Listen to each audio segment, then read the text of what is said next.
Next, we're going to be talking about who the key players are for a lease or a purchase and what their roles are. So first, like I mentioned before, you need to have a good tenant buyer real estate agent, somebody who just focuses on representing you and making sure you are taken care of during that process, making sure you're getting the best deal. Next, you want to make sure that you've got a lender who understands and what's unique to your build out, your timeline, what you need for a startup, what your equipment lending needs are, what your technology and marketing and operating capital looks like, and what you're going to really need for that startup or that relocation. You want a lender who's done a lot of dental or healthcare lending.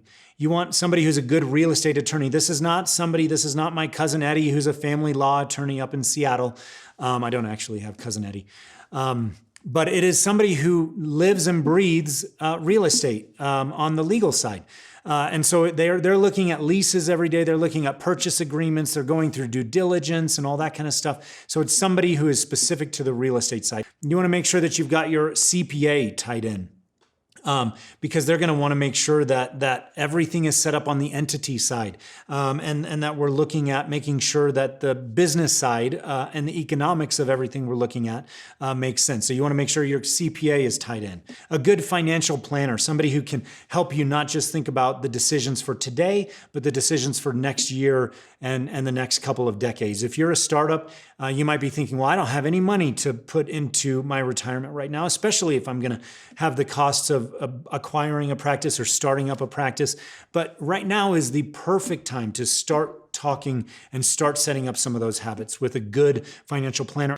An architect, that's somebody you're going to definitely need to be in the mix with as you're looking through this real estate process, because you find a space that might be a vanilla shell, 2,000 square foot vanilla shell. That just means a big open blank canvas. Well, what are you going to do with that space? And do you want 4 ops or 5 or 6 or what do you have any specific needs that go along with your vision for the practice? And so you want an architect to be able to help design and lay that out.